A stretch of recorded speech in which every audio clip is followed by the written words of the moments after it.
Hotel family, how y'all doing?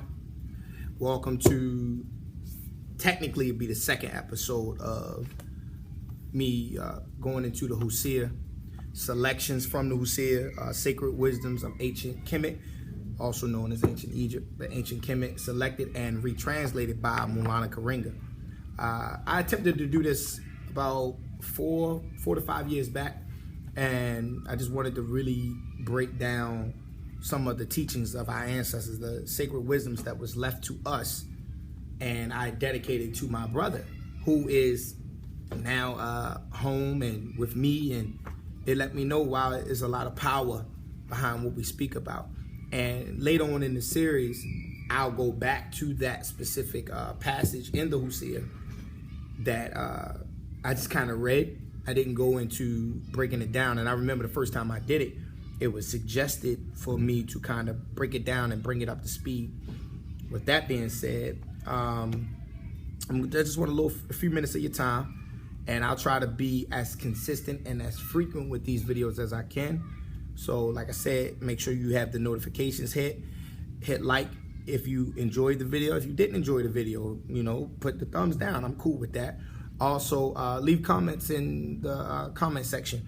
Let me know, has it aided you? Did it help you? Did you need me to explain a little further to push the moment of clarity and reflection? Did I push it further enough for you to really take something of some substance away? So also, I want to speak about why this came to me and why this was important before I get into it. This came to me and this was important because we are in a situation, a dire situation. And we are completely engulfed and submersed, rather, is saying the same thing, in a society where everything is anti-everything. Anti-everything. Like, and to be anti-everything is, for whatever reason, has become cool when we know that we're not anti-social, we're not anti-family, we're not anti-love. We're pro-love. We're pro-social. We're pro-community. So with that being said, I felt like it was time for us to start pulling the wisdoms of our ancestors. Many people read different spiritual texts and they pull from what they pull from it, but I've yet to see somebody do a video. I was a part of a podcast where something like this was done, and I really enjoyed it, but I've rarely seen people make videos. So I decided to chart that lane and make videos specifically typed to this whole book, breaking down the HUSIA. I'm going to go through the entire book, but I'm not going to follow from front page to the back page. I'm going to dive all up in this thing. So I want to read a passage from the book of Ani. And a lot of these personalities or books that I'm going to be reading from are specific people who left these messages. And it's important for us to just reflect on them and see clarity. So first one, I'm going to read the book of Ani, verse 6. Stay away from the aggressive man, and take him not for a companion. Take then for a friend one who is true and just, one whose actions you have observed. And if your righteousness equals his or hers, your friendship will be balanced. I'm always making a point to read these twice. Stay away from the aggressive man, and take him not for a companion. Take then for a friend one who is true and just, one whose actions you have observed, and if your righteousness equals his or hers, your friendship will be balanced. Let's go into this. Let's break it down.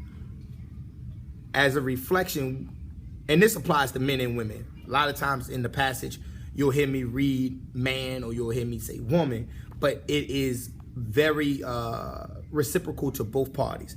There's no message specifically designed for just the man or one designed for the woman. It just, in the ability to teach, what happens is we say man or we say woman to kind of convey the message that we want to convey, but it is reciprocal to both male and female. With that being said, why we need to stay away from aggressive people, and we need to reflect on this, because you will never receive the adequate or proper things that you want, because aggression and aggressive behavior brings forth an energy that is not conducive to bringing in positive results. So if you got to have a harsh and tedious energy that's going on, you won't find yourself being on the right end of good things and good situations, because aggression is an energy that comes with that aggression that we got to talk about. And what does that aggression look like? That aggression is what? Uncontrolled mouth. An uncontrolled mouth, where they say things that reflect a negative spirit, a negative energy, what I was making mention of just a few seconds ago about what comes with aggressive behavior. They immediately find themselves with an uncontrolled mouth, and they go in and they say some very harsh things. You got emotionally unstable. So what happens to this person? This person is emotionally set off quick.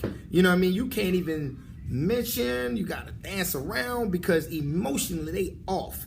And if they off kilter, they always pulling from a bad place. And when they pull from that bad place, they tend to lean towards an aggressive behavior, an aggressive mindset. They're easily set off and have violent tendencies. That's what they're talking about when they say aggressive. And we too often, too many times, find ourselves dealing with these type of individuals.